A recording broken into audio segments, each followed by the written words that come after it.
Pemirsa, lembaga survei Indobarometer membandingkan elektabilitas sejumlah tokoh untuk maju dalam Pilpres 2019. Hasilnya nama Joko Widodo, Prabowo Subianto, dan Basuki Cahayapurnama berada di urutan teratas. Dalam surveinya, Indobarometer mencatat nama Joko Widodo dan Prabowo Subianto masing-masing berada di urutan pertama dan kedua. Namun hal mengejutkan, dalam survei terungkap nama Basuki Cahayapurnama atau Ahok masuk dalam tokoh yang memiliki elektabilitas sebagai capres tahun 2019. Ahok berada di posisi ketiga saat Indobarometer mengukur elektabilitas capres dengan metode top of mind. Di samping itu, berdasarkan simulasi terhadap 18 nama yang dilakukan Indobarometer, terlihat dukungan untuk Jokowi di Pilpres 2019 masih dominan sebesar 31,3%. Disusul Prabowo 9,8%, sementara Ahok menempel ketat di posisi 3 dengan dukungan mencapai 8,3%. Survei Indobarometer berlangsung di 34 provinsi pada tanggal 4 hingga 14 Maret 2017 dengan margin error kurang lebih 3%. Pilkada DKI Jakarta putaran kedua muncul indikasi mobilisasi warga untuk menjaga tempat pemungutan suara saat pencoblosan 19 April mendatang. Hal ini dikhawatirkan berpotensi memunculkan konflik. Ajakan untuk mendatangi tempat pemungutan suara atau TPS pada 19 April mendatang muncul jelang pelaksanaan Pilkada DKI Jakarta putaran kedua. Warga diajak untuk menjaga dan mengawasi proses pelaksanaan pemungutan suara. Tak hanya bagi warga Jakarta, ajakan tersebut juga diserukan bagi warga luar Jakarta. Kegiatan tersebut bahkan diorganisasi melalui sebuah aplikasi online dengan meminta warga yang ingin bergabung mendaftarkan diri melalui aplikasi tersebut. Wakapolda Metro Jaya Brigjen Pol Suntana menghimbau agar warga tidak mengindahkan ajakan tersebut. Untuk mencegah kecurangan serta menjaga keamanan saat pencoblosan, TPS telah dijaga oleh polisi serta pihak yang memiliki kewenangan seperti saksi dari masing-masing pasangan calon. Lagi polisi sampaikan tidak perlu melakukan itu. Semua TPS sudah dijaga oleh petugas polisi. Polisi akan mencegah terjadinya kecurangan dan menjaga keamanan selama di TPS. Karena prosesnya ada dan aturannya ada. Gerakan demokrasi, ya teman-teman, oke lah, mendukung itu boleh-boleh saja. Sepanjang sesuai dengan aturan, kita perbolehkan saja. Tapi kalau bersifat provokasi, mengintimidasi, gitu kan, ya kita larang, kita cegah. Polisi punya kewenangan itu. Mobilisasi warga ke TPS pada tanggal 19 April dikhawatirkan berpotensi memunculkan konflik. Terlebih bila warga yang hadir bukanlah warga Jakarta yang seharusnya tidak berkepentingan terhadap Pilkada DKI Jakarta. Tim Liputan Metro TV. Mobilisasi warga daerah ke Jakarta untuk mengawasi TPS pada 19 April mendatang melalui media sosial ini menjadi perhatian pihak aparat kepolisian. Bagaimana polisi menanggapi sekaligus menyiapkan antisipasi pengamanan terkait dengan rencana tersebut? Kami akan langsung bertanya ke Kabid Humas Polda Metro Jaya, Kombes Polisi Raden Argo Yuwono. Selamat sore, Pak Argo. Selamat sore, Mbak. Ya, Pak, dari pengamatan Anda sebenarnya Anda melihat upaya mobilisasi massa untuk pemilu atau 19 April mendatang ini seperti apa ini, Pak? Jadi perlu digarisbawahi, Mbak, ya, bahwa untuk Pilkada putaran kedua DKI ini adalah milik rakyat DKI, milik warga DKI, ya. Jadi apapun, semua pemilihnya pun juga dari DKI. Dan kemudian bahwa ada mobilisasi massa dari luar DKI Jakarta, ini untuk apa? Ya? Karena di dalam pelaksanaan pilkada ini, terutama di TPS-TPS, sudah ada yang ngawasi. Ya, nanti ada pihak kepolisian, sudah ada staf TPS, ada polisinya. Nanti dibantu oleh TNI, ya. Kemudian di situ ada panitia KPPS, ada nanti saksi dari kedua calon, sudah ada semua di situ. Semua ada di situ. Untuk apa mobilisasi ke Jakarta? Ya, baik. Jadi tidak perlu, sudah ada petugas-petugas yang akan mengawasi. Demikian, Mbak Zakia. Ya, kemudian memang kalau nantinya ini salah satunya kan memang mengajak untuk mengawasi TPS-TPS saat pemilu putaran kedua di Pilkada DKI Jakarta. Kalau kemudian akhirnya benar-benar dilakukan ini bagaimana, Pak Argo? Konsekuensinya apa? Ya tentunya nanti misalnya ada orang luar Jakarta yang melihat di TPS dan melakukan tindakan intimidasi maupun tindakan pelanggaran pidana, kita tangkap ya. Kita tangkap nanti, akan kita bawa ke kepolisian, kita proses ya. Jadi untuk itu tidaklah, ngapain mau berangkat ke Jakarta, tidak perlu ya. Jangan sampai nanti dengan tidak terkontrol datang ke TPS membuat pelanggar pidana, nanti ditangkap sama Pak Polisi ya. Lebih baik memonitor lewat TV, maupun lewat berita-berita lain di rumah ya, di situ Mbak. Baik, tapi kalau dari pengamatan juga ini seberapa gencar sebenarnya Pak Argo upaya untuk memobilisasi massa ini sendiri? Ya tentunya kita berharap masyarakat bisa cerdas ya, bisa memilih, melihat ya, bisa memahami bahwa ini adalah warga Jakarta yang akan melaksanakan demokrasi pilkada putaran kedua. Tentunya ya tidak usahlah melihat ajakan-ajakan ini hanya untuk ke Jakarta untuk mengawasi, sudah ada yang awasi.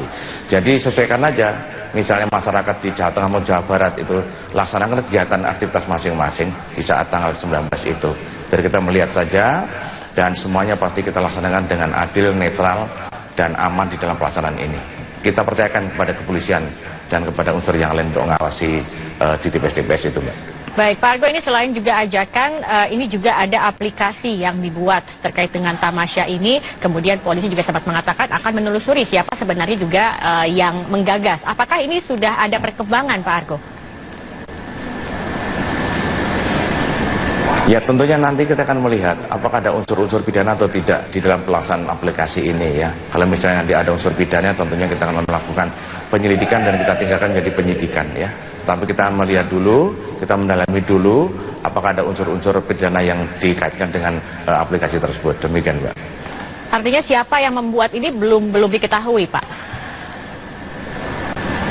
Ya, kita belum mendapatkan informasi. Tentunya tetap kepolisian tetap melakukan penyelidikan dan kita tetap akan mencari informasi seluas-luasnya berkaitan dengan kegiatan seperti ini, Mbak.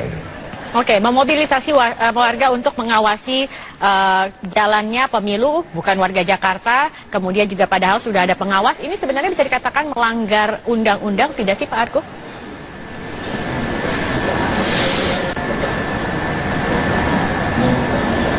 Ya tentunya kalau misalnya orang mau dari luar Jakarta mau datang ke Jakarta kan tidak ada salahnya juga ya.